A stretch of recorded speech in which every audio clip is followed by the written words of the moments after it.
வரியின் புனித விதிகள். ஒரு நல்ல வரியின் அடையாளம்.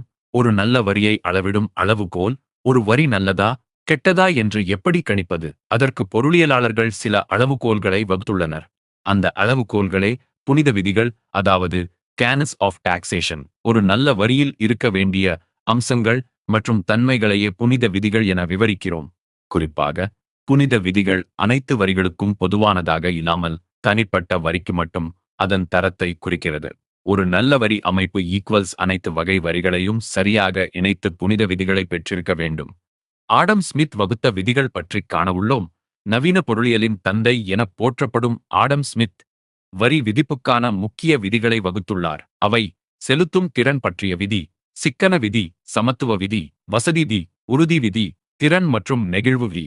இவற்றில் முக்கியமான 4 விதிகளை விரிவாக பார்ப்போம். செலுத்தும் திறன் விதி. தோளுக்கு ஏற்ற சுமை. மக்களின் வரி செலுத்தும் திறனுக்கு ஏற்ப அரசானது வரி விதிக்க வேண்டும்.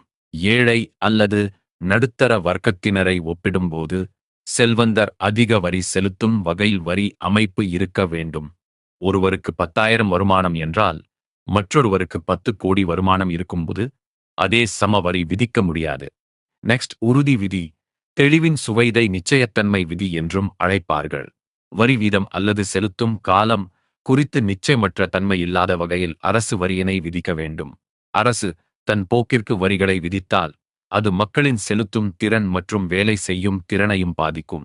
எவ்வளவு செலுத்த வேண்டும், எப்போது செலுத்த வேண்டும் என்பது வரி செலுத்துவோருக்கு முன்கூட்டியே தெளிவாக தெரிய வேண்டும். நெக்ஸ்ட், வசதி விதி. சிரமமின்றி செலுத்தும் வழிவரி வசூலிக்கும் முறை மற்றும் வரி செலுத்தும் காலம் மக்களின் வசதிக்கு ஏற்ப அமைய வேண்டும்.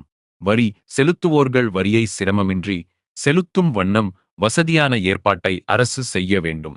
வருமான வரியை சம்பளம் வரும் காலத்திலேயே, அதாவது டிடிஎஸ் பிடித்தம் செய்வது, நிலவரியை விளைச்சல் காலத்துக்கு பின் வசூலிப்பது, இவையெல்லாம் வசதி விதியின் பயன். நெக்ஸ்ட், சிக்கன விதி. வசூலின் செலவு கணக்கு. அரசு வரிகளை வசூலிப்பதற்கு பணம் செலவிடுகிறது.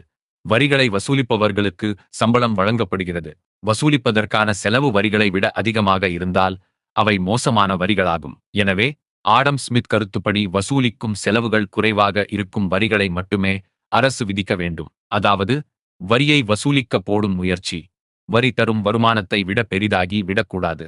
கார்த்திக் காய்கறி கடையும் ரவியின் தொழிற்சாலையும் உதாரணம் காண்போம். கார்த்திக் என்னும் சிறு காய்கறி கடைக்காரர் மாதம் 15,000 ரூபாய் வருமானம் ஈட்டுகிறார். வருமான வரி இல்லை. ரவி என்னும் தொழிலதிபர் மாதம் 10 லட்சம் ரூபாய் வருமானம் ஈட்டுகிறார். 30% வரி கட்டுகிறார். அது செலுத்தும் திறன் விதி, அதாவது தோளுக்கு ஏற்ற சுமை.